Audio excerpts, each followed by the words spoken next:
Hace poco solicité mi baja de la Guardia Nacional, oficialmente aún sigo activo pero, es cuestión de días para darme de baja, lo más seguro es que cuando mi testimonio sea puesto en línea yo ya sea un civil solamente.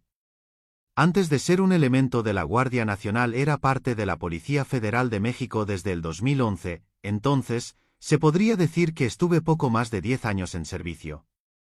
Estoy consciente que la Policía Federal siempre tuvo muy mala fama, pero créanme cuando les digo que todas las cosas que se hacían no era cuestión de nosotros, los activos, sino que, más bien, todo se trataba de acuerdos corruptos que hacían los altos cargos, y a nosotros solo nos quedaba seguir órdenes. El motivo por el cual decidí dejar la Guardia Nacional es que, hace no mucho, a principios de este año, durante una operación en las profundidades del bosque tropical de Calakmul, encontramos algo que no debería existir, y me hizo cuestionar toda mi realidad y mis creencias. Me imagino que mucha gente lo sabe, pero, para los que no, Calakmul fue una importante ciudad antigua ubicada en el actual estado de Campeche. Sus ruinas están rodeadas por más de 7.000 kilómetros cuadrados de bosque, literalmente ahí dentro se podría esconder una ciudad y sería casi imposible encontrarla. Se sabe que Calakmul fue habitado por primera vez hace, por lo menos, 4.000 años, sus primeros habitantes ni siquiera fueron los mayas, de hecho, esos primeros habitantes vivieron ahí más de 200 años antes de que la cultura maya naciera como tal. Explicar fechas es muy complicado, soy un aficionado del tema, pero no un experto.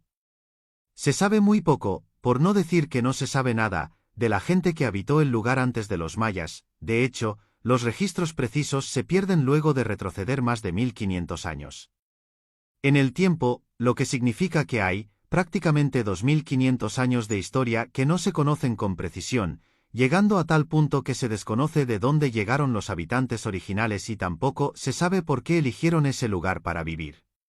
Algunos registros del lugar parecen sugerir que los mayas se referían a los antiguos habitantes del sitio como los creadores del cielo, la traducción no es exacta, pero la idea es esa. Entonces, nosotros estábamos en una operación en esas místicas tierras, en algún punto de sus 7.000 kilómetros cuadrados, cuando encontramos una piedra, una estela, no sé cuál sea el nombre correcto.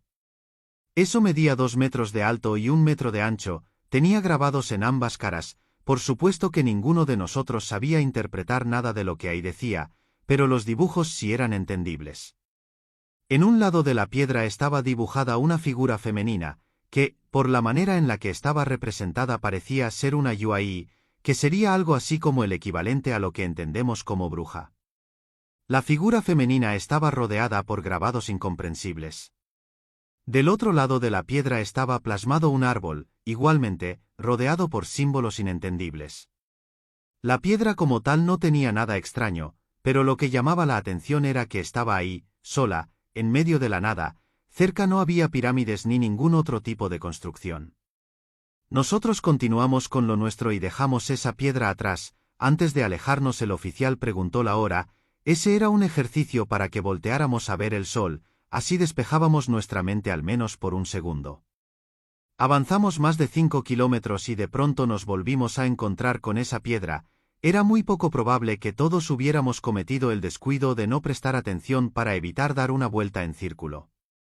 Nos detuvimos a tomar agua, revisamos nuestras herramientas de navegación y funcionaban bien, acordamos que simplemente había sido un error. Como medida de precaución decidimos tomar medidas rudimentarias pero seguras, no queríamos que llegara la noche sin nosotros llegar al punto de extracción.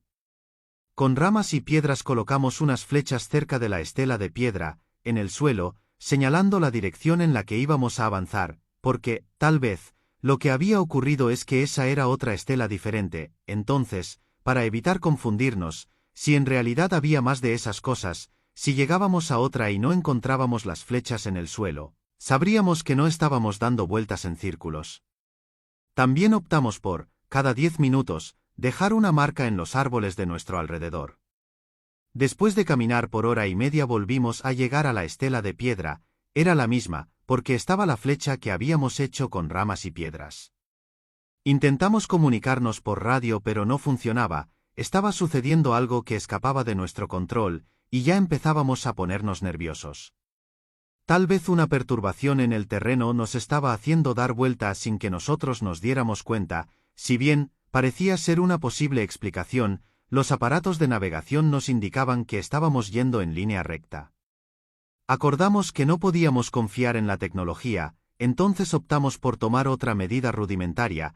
Uno de los elementos subiría hasta la cima de un árbol, mientras que el resto avanzaría por tierra cantando y gritando.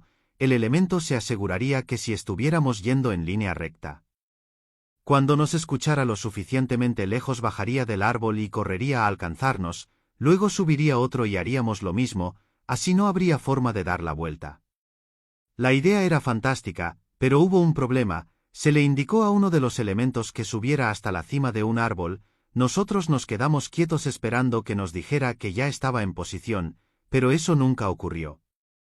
Luego de un minuto empezamos a gritarle, pero no nos respondía. Lo peor era que desde abajo no se alcanzaba a ver la cima del árbol porque la flora es sumamente densa, y hay zonas en las que muy apenas entra el sol. Debido a eso, las cimas de los árboles más grandes quedan fuera del alcance de visión. Las miras de las armas no podían ayudarnos porque no se trataba de la distancia, sino de las ramas y hojas que obstruían la visión. Pasaron los minutos, el elemento no cayó, ni bajó, y tampoco emitió ningún ruido. Fue como si hubiera desaparecido al llegar a la cima del árbol, o como si algo se lo hubiera llevado. Pasamos tanto tiempo mirando hacia arriba que de pronto notamos algo bastante inusual. En las ramas de muy arriba había objetos colgados. A simple vista no alcanzamos a notar de qué se trataba, pero, utilizando las miras de las armas pudimos observar mejor esos objetos. Había garras, colmillos, dientes, cabello, huesos, inclusive había dedos. Se decidió que otro elemento subiría a revisar qué había pasado, pero no saldría del campo de visión, es decir que no atravesaría la densa vegetación, llegaría solo hasta la altura en la que se encontraban los objetos colgando. Cuando llegó le gritó al primer elemento que había subido, pero tampoco hubo respuesta. En la altura a la que estaba el diámetro del tronco del árbol ya no era tan grueso, entonces, se sujetó con fuerza con uno solo de sus brazos, y con el otro movió las hojas para intentar ver la parte superior del árbol. En cuanto lo hizo algo sucedió y cayó desde lo alto. Yo tuve que moverme para que no me aplastara. La altura de la que cayó era superior a los 30 metros, cayó muy mal, el uniforme no nos dejaba ver sus heridas, pero, por la forma en la que quedó acomodado, sabíamos que debía tener fracturado el 60% de sus huesos, sobre todo el área de la columna y la pelvis. El casco le protegió la cabeza para no morir al instante del impacto, pero eso no evitó que quedara herido de muerte. Se notaba desesperado por decir algo. El oficial se acercó a él, escuchó lo que el elemento tenía que decir y luego el elemento murió. El oficial parecía consternado, no quería decirnos lo que había escuchado del elemento, pero sabía que tenía que hacerlo. Nos dijo que las últimas palabras de nuestro compañero habían sido: «Afuera ya es de noche». El suboficial se alejó un poco del grupo, estaba tratando de tener una visibilidad medianamente buena del cielo, y entonces nos preguntó qué hora era. Cuando llegamos con él y miramos el cielo nos dimos cuenta de que el sol no se estaba moviendo, estaba en la misma posición de cuando lo habíamos visto la primera vez que nos encontramos con la estela de piedra. Ese hecho irracional, sumado a las últimas palabras del elemento muerto, nos hizo pensar que, de alguna forma, habíamos quedado atrapados en un terreno raro. Ciertamente no alcanzábamos a comprender bien en qué estábamos metidos. Le preguntamos al oficial cuál era el objetivo del operativo, porque hasta ese punto no nos habían dicho nada. Nosotros, estando en la base, habíamos subido a un helicóptero que nos había dejado a 10 kilómetros de donde nos encontramos la estela de piedra, y, lo único que nos había comentado el oficial, era que el punto de extracción estaba a 25 kilómetros, solo eso sabíamos. El oficial nos dijo que la orden había sido recorrer el lugar, porque, a pesar de que ya se había acordado que el tren Maya pasaría bastante cerca de esa zona, querían asegurarse que no hubiera nada que pudiera causar problemas durante la construcción del tramo 7. Y, por lo visto, nosotros habíamos encontrado ese problema, ahora solo nos quedaba salir de ahí con vida. No podíamos intentar salir por arriba, trepando los árboles, porque 2 hombres ya lo habían intentado, uno acababa de morir, y no teníamos ni idea de qué le había pasado al otro. Solo quedaba ir por tierra, pero debíamos tomar una dirección diferente, porque la trayectoria que habíamos seguido antes solo nos hacía dar vueltas en círculos. Cargamos el cadáver de nuestro compañero fallecido, elegimos un camino al azar y caminamos sin preocuparnos de hacia dónde estábamos yendo. Estuvimos avanzando por 10 minutos, cuando el elemento que venía atrás de todos nosotros gritó que nos detuviéramos, aseguró que pudo ver cómo uno de los árboles se movió. En ese punto ya todo lo creíamos posible. El elemento nos señaló cuál había sido el árbol que había visto desplazarse. Cuando lo revisamos, en efecto, había tierra recién movida en donde estaba el árbol. Estábamos observando el árbol cuando de pronto escuchamos que algo se arrastró justo detrás de nosotros. Apenas estábamos volteando cuando ese mismo sonido se empezó a replicar en todas direcciones. Ante nuestros ojos los árboles se desplazaban lentamente. Podrá sonar imposible, pero el bosque, o al menos esa zona del bosque, se estaba reacomodando para hacernos dar vueltas en círculos. El oficial ordenó que empezáramos a correr y eso hicimos. Mientras lo hacíamos, los árboles se empezaron a desplazar cada vez más rápido, y ya no eran solo los árboles los que se estaban moviendo, también la tierra y las piedras. Aquello era demencial. Íbamos a toda velocidad, esquivando troncos, saltando piedras y rompiendo ramas. Creímos ver una salida de todo el caos, pero cuando llegamos nos vimos, una vez más, parados frente a la estela de piedra. Bajamos el cuerpo de nuestro compañero.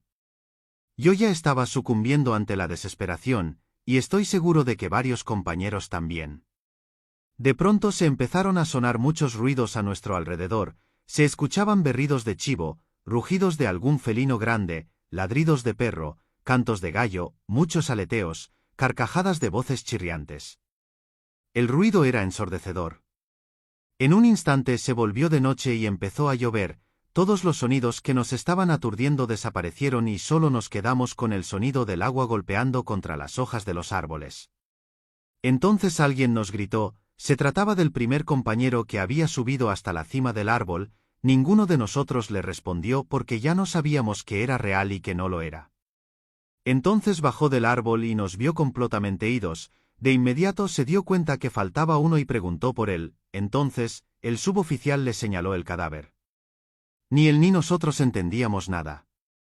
El oficial ordenó que levantáramos el cuerpo y que avanzáramos hacia el punto de extracción, porque, si ya podíamos ver la noche, y el elemento perdido había regresado, posiblemente la anomalía en la que habíamos quedado atrapados ya había terminado. Mientras avanzábamos le contamos al elemento perdido todo lo que habíamos experimentado. Luego él nos contó lo que pasó cuando llegó a la cima del árbol. Dijo que cuando atravesó todas las hojas y ramas que bloqueaban la luz del sol y salió al exterior, en la cima del árbol, se dio cuenta que ya se estaba escondiendo el sol, y no solo eso, sino que 12 brujas, en forma de bolas de fuego, estaban sobrevolando el área en la que nosotros nos encontrábamos. Algo estaban haciendo, algún ritual, por eso no pudo bajar de inmediato, se tuvo que quedar quieto para no llamar la atención de las brujas. En cuanto se fueron, luego de 20 minutos, empezó a gritarnos, y, como no le respondíamos, decidió bajar del árbol. Mientras seguíamos avanzando nos pusimos a teorizar sobre qué era lo que había podido pasar.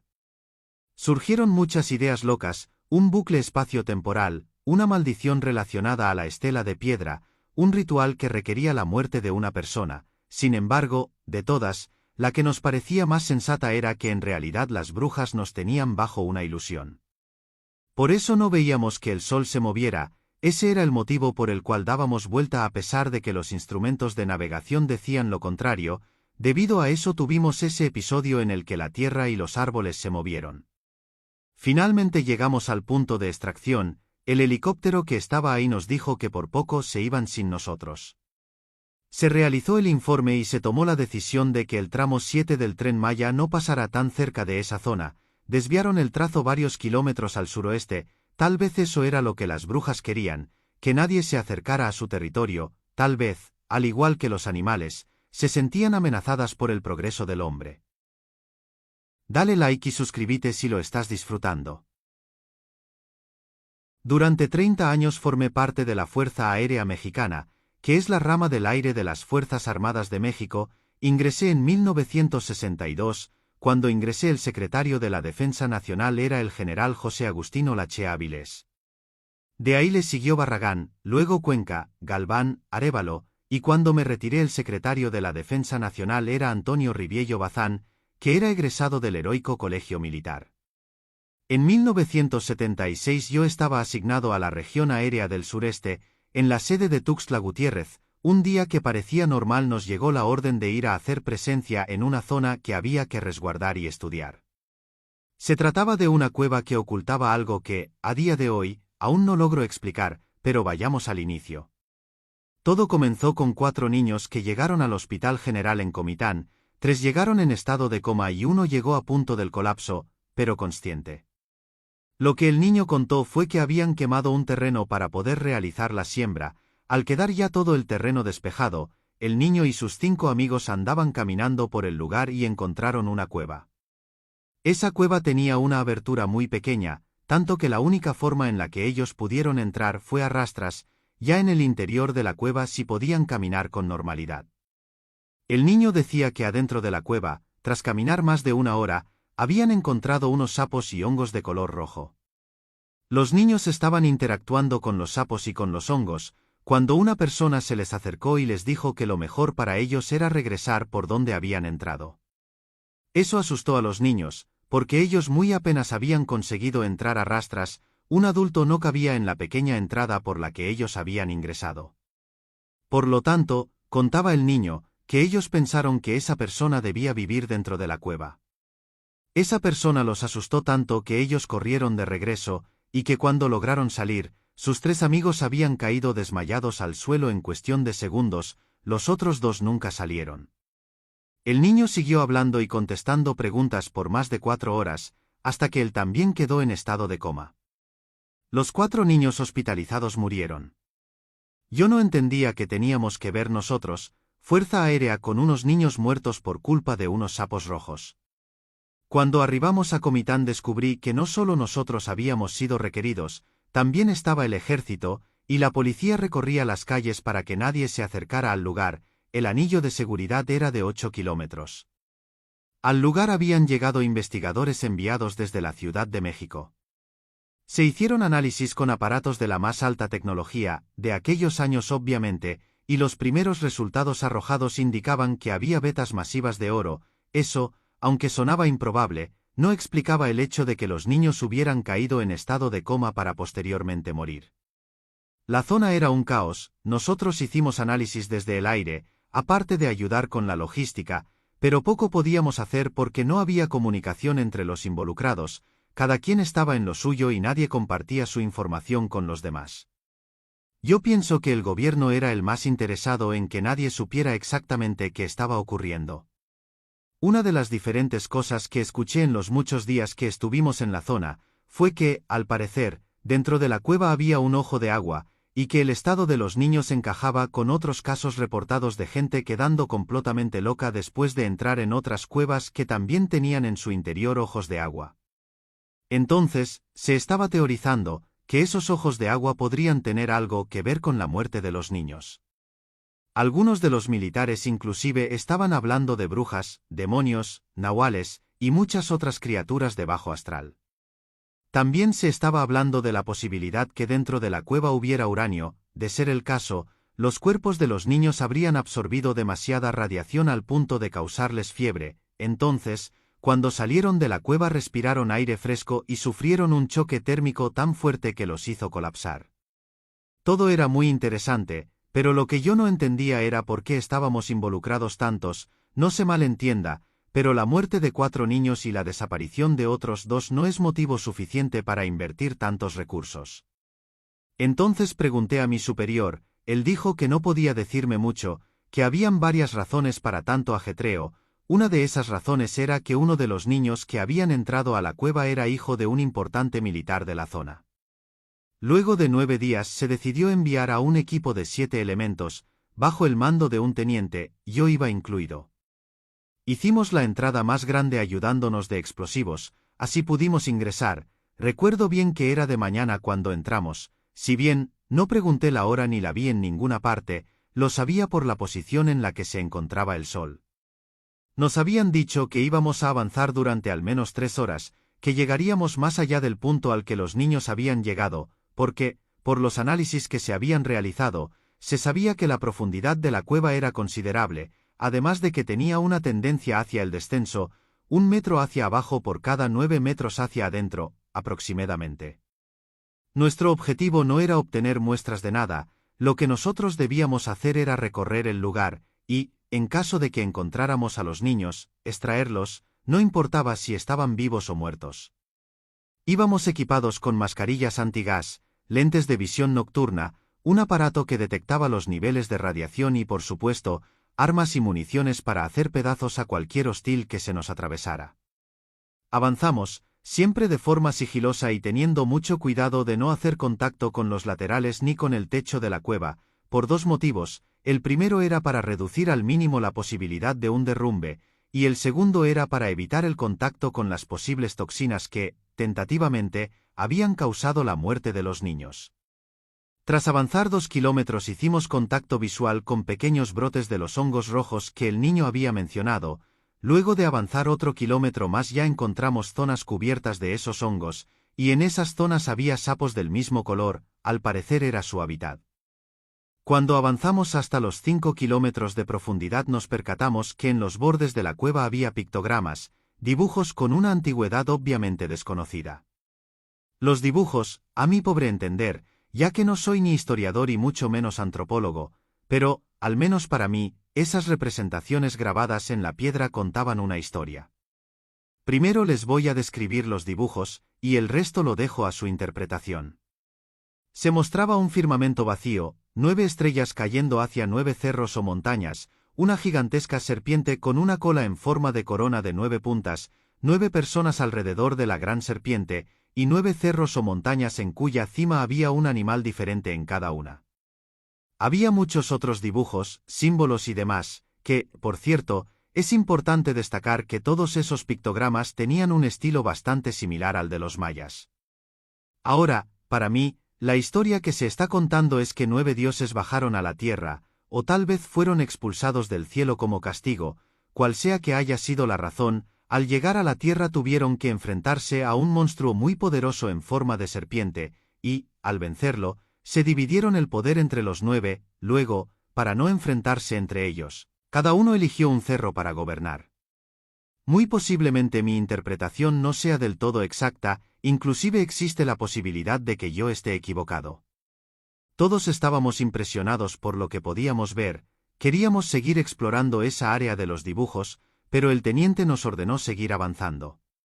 Al llegar a los 8 kilómetros de profundidad, luego de poco más de 2 horas de haber ingresado, tuvimos que detenernos, porque la persona encargada de manejar el aparato que detectaba la radiación dijo que ya estábamos en el límite antes de que el ambiente se tornara peligroso para nosotros. Sin avanzar ni un solo centímetro más, utilizamos las linternas para observar todo lo que teníamos a nuestro alrededor. Como todos estábamos en completo silencio, alcanzamos a escuchar, muy tenuemente, el fluir de un líquido, agua de seguro, lo que confirmaba que en el interior de esa cueva, más profundo de lo que podíamos avanzar, había un cuerpo de agua de una dimensión que no podíamos determinar. El teniente nos ordenó regresar y salimos de la cueva, no encontramos a los niños, ni un tenis ni nada que nos indicara que hubieran estado ahí alguna vez, ni ellos ni el señor que se supone que los había asustado. Llegamos a la conclusión que los 2 niños que se perdieron, al no tener luz porque se separaron del grupo, de alguna forma corrieron más hacia el interior de la cueva y se perdieron en algún punto, nunca lo sabremos. Ya estando afuera, y después de que el teniente emitiera su reporte, se ordenó dinamitar la entrada de la cueva, luego el ejército, especialistas, policías, y nosotros, cada quien regresó de donde había llegado. Yo nunca supe la verdad de por qué el gobierno movió a tanta gente para investigar una cueva en la que no había nada.